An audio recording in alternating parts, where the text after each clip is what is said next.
Welcome to Double D's Lovecast. I'm Damon. And I'm Desiree, and this is Life Therapy. Okay, so this week we are going to be talking about something that a lot of couples is one of their big top fights and is also a huge factor for divorce. And what is that? What are we talking about today, babe? Finances. Dun, dun, dun. Talking about money. Talking about fighting over money. Okay. And this is an area where we used to not do very well together. Mm-hmm. We've had our own separate bank accounts for the last 12 years. Mm-hmm. So we've always done things. We didn't do things as much as a team as we probably should have. And that's why we're trying to teach you guys that, so that way you can do much better. But we have very, very, very different stories as to why we behave that way. And so do you with your spouse. You both were raised by two different families, so your beliefs about money and how things should be spent or invested vary greatly. So in giving you a little example, we're gonna tell you a little difference so you can see our story. So babe, how'd you grow up? Well, I grew up in brand new homes. Basically, we watched our home being built. We went shopping all the time. We never had to worry about money, or at least that's how my parents made it to me, that money was abundant. Yeah, that we didn't have. My mom was a banker, so we didn't ever seem to have any money problems. We always had food on the table. We always had new clothes on us. We always went to theme parks. We always had new cars and brand new homes. So we've never had to ever worry about money. So when it comes to that kind of upbringing, what happens to how you deal with money today based on how you grew up? I shop and I spend because I like nice things, because that's how I grew up. Like, my house is pretty immaculate, and I like to have nice things. And I always joke, like, my house was like a model home. So like my mom wouldn't even let like people come over, because it was just nice and clean, and everything had its place. Like, don't walk on the carpet and leave like footprint marks over the vacuum lines. Mm-hmm. Yeah, so that's how she grew up. So the way that she views and treats money is completely different than how I do, right? Now, I'm on the complete opposite end, right? I grew up in the hood, okay? Poor, okay? So poor, we were on food stamps. So poor, we bought all my clothes at Walmart, and I used to wear the same clothes every few days. Poor, okay? Didn't have anything, never had any of the stuff that I really wanted. I was super, super, super, super poor, okay? Single mom, raising two kids, working at Walmart, okay? So that's kind of how I grew up. So when it comes to me and when it comes to money, I know the value of it, and I value it very, very highly. So I'm very disciplined with my money. So even though I, buy myself whatever I want, right? Because I work really, really hard, and that's how I reward myself, is buying myself cool stuff. I'm very disciplined with it. So I I don't just blow money. Usually when I'm spending money, it's pretty much on things for myself. It's pretty much things that are going to enhance my life in some way.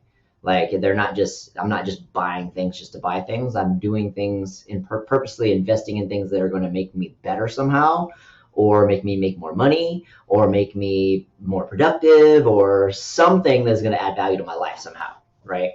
I invest in our home by making it look great. Totally. And she does when she spends a lot, she actually spends a lot of her stuff on others and on the house and things like that. So she's not blowing it on like Louis Vuitton purses and things like that. As much as I would love to have a Louis, yes. But no, I do not, because for me, that's like wasteful money, because you're just paying for a label when it costs, honestly, maybe $10 to really make. So money is basically something that buys pleasure, and it buys security, right? And this is a huge factor as to why couples fight, okay? And in today's world, and this is also, it's a lot of it is because of the whole feminism movement, right? Everybody wanted equality, so our roles have changed over the past few decades, right? So now, and On top of the cost of living has changed. So now there's both couples that are trying to both earn an income. So our roles in the household have changed. But deep down, we kind of all still really want the same things, but society's just evolved over time. And I think as a man's role, so listen up, fellas, it is your role to be the provider and protector. You should be the one that's making the majority of the money in the house, if not all of it, okay? Not your wife. Right. And see, that's where I'm a little bit different because I'm very dependent because I had to be, because I lost my mom when I was, very independent. I lost my mom when I was 16 and I just had to, make it work, because I moved in with friends to finish high school. Then my first husband passed away and left me with 2 kids. So I've always had to get out there and like bust my butt. So I know what it's like to earn money through hard work. And so it's not like just because I was like, grew up with like a golden spoon in my mouth, but I experienced all these things that made me work hard for every single penny that I have and everything that I have in life. And so I think I've done pretty well, obviously, for making it in Orange County, single. A lot of people cannot do that. I've worked 2 jobs multiple times. This is why I love direct sales and stuff like that and our own gym business, we put ourselves as entrepreneurs to where we can go and we can make a huge living by just, applying all of our hard work and effort. Totally. So, but anyways, like I was saying, man's role is to be the main provider and protector, right? But when it comes to her perspective, because of her experiences when she was younger, she doesn't want to be the kind of like stay-at-home mom. She wants to make her own money and also, contribute and things like that too. She likes to have her own independence as well too. So, but I'm just throwing this out there that you men, you step up your game because some of you guys ain't pulling your weight these days. So, anyway, so as you can see, between the 2 of us, we have completely different perspectives whenever it comes to money. I kind of like to have like a sugar daddy. But I mean, obviously to have a sugar daddy, that comes with probably like rules and other things too. You have to like ask, or why did you spend on this? And that's just not the type of person that I am. So, yeah. So anyway, so I'm totally cool with her staying at home, taking care of the kids. I can hold down the fort. It's not a problem. Don't lie. He's lying, guys, because he would not be happy if he was busting his butt every single day and I'm sitting there watching Hallmark all day long. I wouldn't mind, actually. Yes, you would. No, I wouldn't. Because you'd be like, well, then you'd want to actually sit down and watch. The old version of me, yeah, I would totally be irritated by that. But now I'm like, I don't care. Yeah, I can't do that. Yeah. I can't do that because of my past. Yeah. You just never know. I'm totally cool. Better safe than sorry. If you want to stay home, stay home. I wouldn't even be able to. I would go and volunteer my time, but I have to make my own money. So anyways, so as you can see, different perspectives on money, right? And this is within us. So imagine how some of you guys are. So this episode, we actually have like a lot of date questions for your next date. So that way you can learn more about each other and understand more about each other. So that way you can understand why your spouse actually feels a particular way when it comes to money. And one of you may be like the spendaholic, right? And the other one's probably like wants to stack up 6 months of expenses and keep it, for like an apocalyptic type situation or some kind of like worst case scenario situation where they have enough saved up that they could, be secure if something were to happen, something bad were to happen, right? So there's usually a vast difference between the couples in relationships. So that's what these questions are for in this podcast. So let's go ahead and jump into those questions. So what would be the first question? You start with that one. What did your grandparents do for a living? How well off are they? Or were they? Now, these questions are going to be digging into your childhoods and your family upbringing, because this is actually going to help you understand your spouse and why they are the way they are when it comes to the financial aspect of everything. So number 2, what did your parents do for a living, and how well off were they? Right. So when you're coming from money or you're not coming from money, your beliefs about it are going to be completely different. So 3. What's number 3? What were your parents' attitudes about money? Did your parents feel comfortable spending money?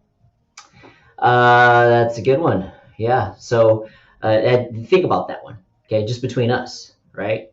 Hers were way more liberal with money. Mine was way more like survival, right? Completely different. So number 4, did your parents save money or invest, or how did you view these attitudes as a child? And how did you view these attitudes as a child when it comes to saving and investing? Number 5. Did your family take family vacations or travel together when you were growing up? How did you view these vacations as a child? Was money discussed? Yeah, I know you took family vacations. I didn't. So not really. We're too poor. We did a lot of like road trips. Yeah, we didn't really do that. You drove to like the little river. Yeah, New Braunfels. That wasn't until within like the same state. That was usually that wasn't until like my teens. Oh. So we weren't doing as bad back then, or at that point. I was getting ready to move out at that point. Okay, number 6. Did family invest in philanthropy? Okay, or charity? So you can tell I have no experience in that one. I can't even pronounce that word. I probably can't either. Sorry. And these questions will be down in the description, by the way. Yeah. Number 7. Did you have an allowance? How did you view this? Did you? I did. I had a $5 allowance, and because my mom was a banker, we had to put half of that, so $2.50 into a savings account every week. Interesting. That's actually pretty smart. I didn't get an allowance, clearly, because we were poor. I even got IOUs for Christmas. So like literally my mom would write it on like a little piece of paper, like I owe you, whatever it was for Christmas, because we were so poor. And then when she would get her income tax return, she would always get more because we were super poor. So the government, they give you a little more money for your income tax return in Texas. And then she would buy us some things that, she owed us for Christmas, with little IOUs. So, 2 totally different households. Okay. And number 8, what does money mean to you personally and why? That's good. Number 9, did your parents celebrate your birthday? Did it make you feel special? Did that matter to you as a child? I had birthday parties. Did you? Yeah, I did, but it was, very low budget, I usually shared my birthday with like my stepsister because we were in the same month. Oh, yeah. Well, and my grandma and my grandpa because we were all within days. So it was like always a joint thing. My mom would always make these cheap cakes, and I hated them because they were so cheap, and we didn't get like the nice, pretty store-bought ones. My mom used to make my cakes too, but she had like a mold. Oh yeah, ours weren't very attractive. Okay, number 10. How did your parents show that they were proud of you, or didn't they? Interesting. That's a good one, yeah. Next one. Number 11. Did you get presents on the holidays? I did. I got some. Sometimes with socks. Sometimes we got those little. My mom every year, where she would stuff our stocking with. I'm sure you've seen them at Walmart during the holiday season. They're like those the cylinder of like Tootsie Rolls. Every single year, she would stuff our stocking with that because they cost like $1. We got that every single year. But number 12. What did your parents teach you about money? My parents taught me. My mom taught me that money is very important because if you don't have it, your life sucks. That's what my mom taught me. And how do you feel about those teachings now? Okay, number 13. What are your family's values? What do you agree with and disagree with? Good one. So, number 14. What was your most painful money memory? Ooh, tell me one. Let's tell them. Let's share some. There was one time, because I was a single mom for a long time, and there was one time that I actually had to not go to work because I could not afford to put gas in my car. Ooh, okay. From my childhood, here's one from my childhood that I had. One time, my mom was about 3 months behind on rent. We got an eviction notice, and I was the one that answered the door and actually got the letter. I would say that was probably one of the most painful money things that I experienced as a child. Okay, number 15. Number 15, what's your happiest or best money memory? Interesting. What about you? You know, I think of one for you. It actually falls into that same story if we're talking about childhood stuff.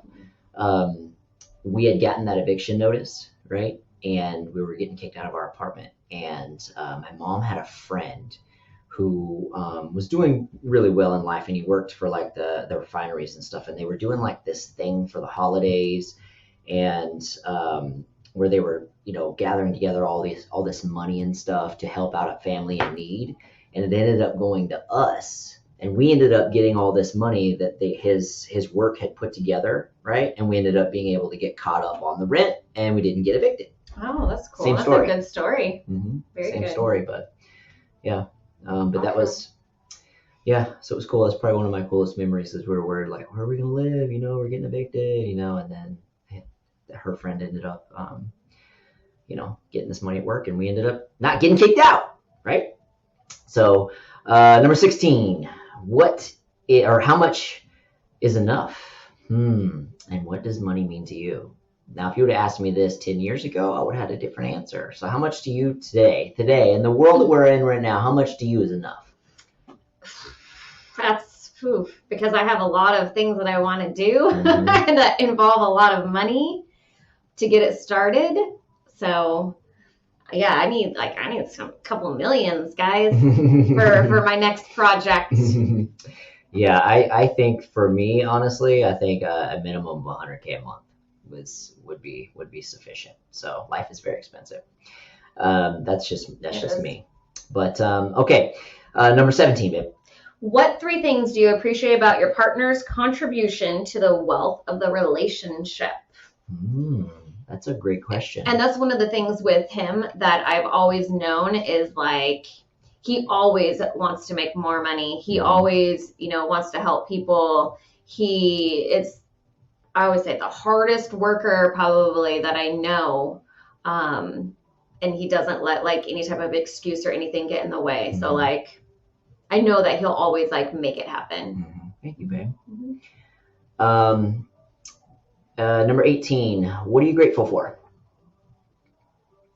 Number 19, how do you feel about work now? Good one.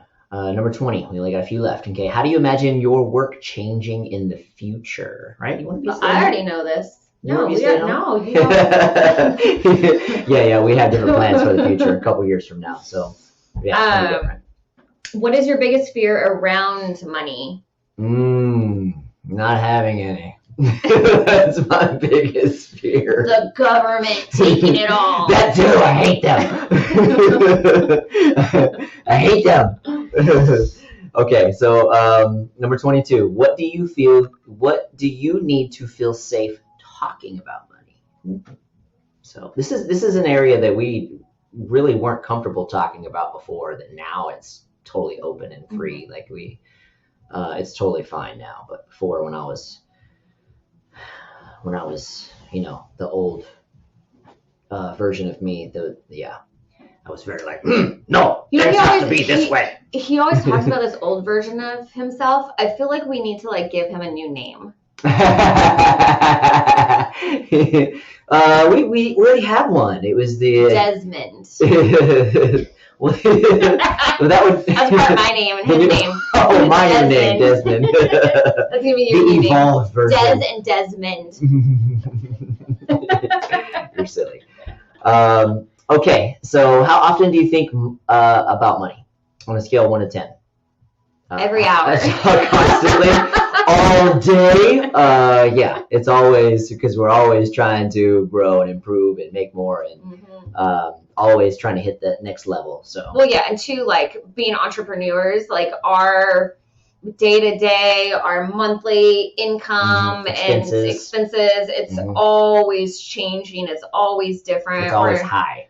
We're not always like, we don't have a set amount that we work like a 40-hour work week, making so-and-so dollar amount per hour. It's not like that. So it's so different for us. And, too, we have huge overhead having our gym expense. A gym plus a house plus everything. It's our monthly overhead is over $20K.